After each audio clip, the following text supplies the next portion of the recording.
আসসালামু আলাইকুম। প্রিয় দিনী ভাই ও বোনেরা, আজকে আমি আপনাদেরকে পবিত্র কোরআনের এমন একটি ফজিলতপূর্ণ সূরা শোনাতে যাচ্ছি, যে সূরাটি শোনার ২৪ ঘন্টার মধ্যে গায়েবীভাবে মনের আশা আকাঙ্ক্ষাগুলো পূরণ হতে শুরু করবে। সূরাটি শুনতে শুনতে আপনারা যা চাইবেন তাই কবুল হবে ইনশাআল্লাহ। এই সূরাটি আপনাদেরকে শুধুমাত্র মনোযোগ দিয়ে শুনতে হবে, কষ্ট করে পড়তে হবে না। প্রিয় বন্ধুরা, পবিত্র কোরআনকে মহান আল্লাহ রব্বুল আলামিন আমাদের জন্য রহমত করে পাঠিয়েছেন। কোরআন তেলাওয়াত করা যেমন পুণ্যের কাজ, পাশাপাশি এর তেলাওয়াত শোনাও অত্যন্ত পুণ্যের কাজ। যেই করে কোরআন তেলাওয়াত করা হয়, সেই করে অনবরত আল্লাহর রহমত বর্ষিত হতে থাকে। আর এই কোরআনে রয়েছে সকল সমস্যার কার্যকরী সমাধান। বন্ধুরা, যারা কঠিন কোনো সমস্যা বালা মুসিবতে আছেন, কোনোভাবেই মনের আশা পূরণ হচ্ছে না, সংসারে ঝামেলা বা অশান্তি লেগেই আছে, অভাব অনটন ও দুঃখ দুর্দশায় ভুগছেন, অসুস্থতা আপনাকে দুর্বল করে ফেলেছে, তারা কষ্ট করে নীরবে এই অলৌকিক শক্তির সূরাটি শুধুমাত্র একবার শুনুন। সূরাটি শোনার সময় মনে মনে আপনার সমস্যা ও হাজতের কথাগুলো মহান আল্লাহর কাছে নিবেদন করুন। ইনশাআল্লাহ এই সূরাটির অলৌকিক কুদরতি শক্তিতে আপনার জীবন থেকে সকল বালা মুসিবত দূর হয়ে যাবে, সংসারে শান্তি নেমে আসবে, অভাব অনটন দূর হয়ে সমৃদ্ধি আসবে, রোগবালা থেকে মুক্তি পাবেন এবং আপনার মনের সকল আশা আকাঙ্ক্ষাগুলো পূরণ হয়ে যাবে। তবে সূরাটি আপনাদেরকে প্রথম থেকে শেষ পর্যন্ত শুনতে হবে। যদি অর্ধেক শুনে চলে যান তাহলে সফল হবে না। আল্লাহর কাছে দোয়া করি, হে আল্লাহ, যারা পবিত্র কোরআনের এই সূরাটি মন দিয়ে শেষ পর্যন্ত শুনবে, আপনি তাদের মনের সকল আশা আকাঙ্ক্ষাগুলো পূরণ করে দিন, আমিন। কমেন্ট বক্সে আপনিও আমিন লিখে শরিক থাকুন, কেননা কে জানে যে কার দোয়া কখন কবুল হয়ে যায়।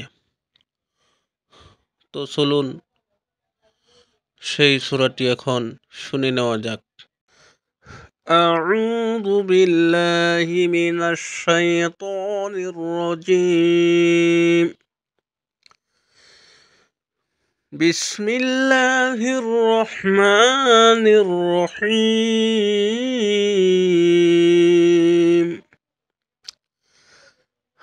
والشمس تجري لمستقر لها ذلك تقدير العزيز العليم.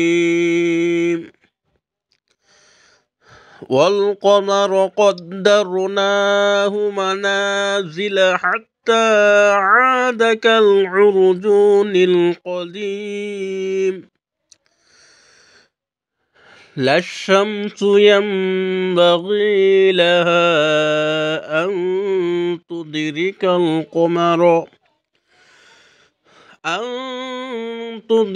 القمر ولا الليل سابق النهار وكل في فلك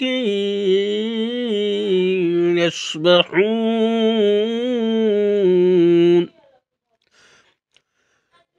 وآية لهم أنا حملنا ذريتهم في الفلك المشحون وخلقنا لهم من مثله ما يركبون وإن نشأ نغرقهم فلا صريخ لهم فلا صريخ لهم ولهم ينقذون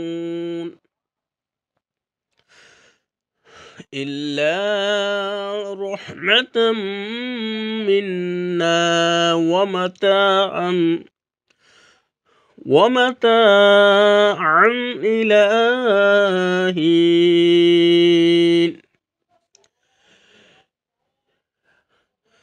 وإذا قيل لهم اتقوا ما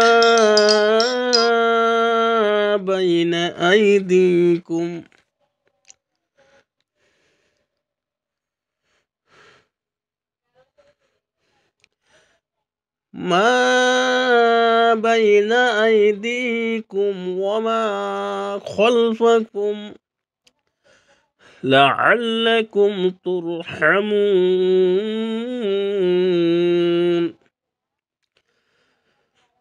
وما تأتيهم من آية من آيات ربهم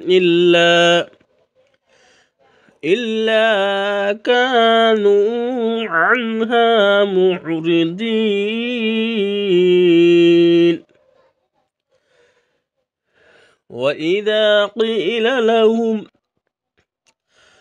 وإذا قيل لهم أنفقوا مما رزقكم الله قال الذين كفروا للذين آمنوا أنطعم من لو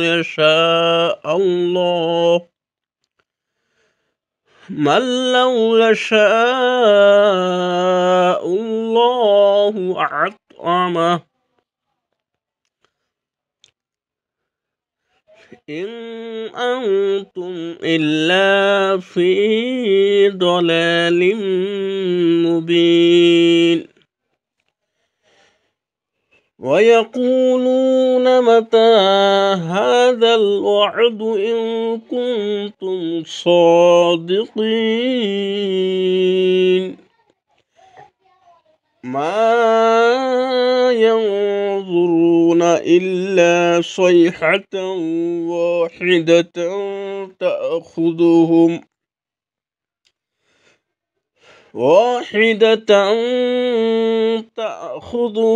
وهم يخصمون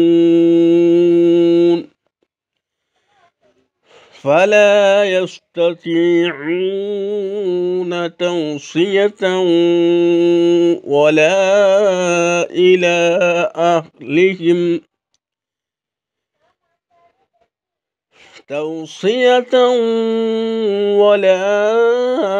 إلى أهلهم يرجعون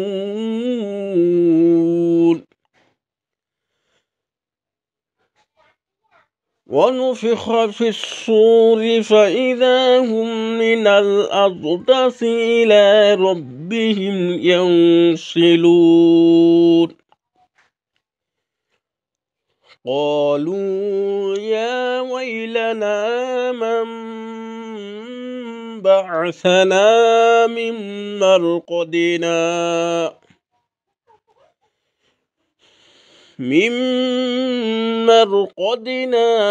هذا ما وعد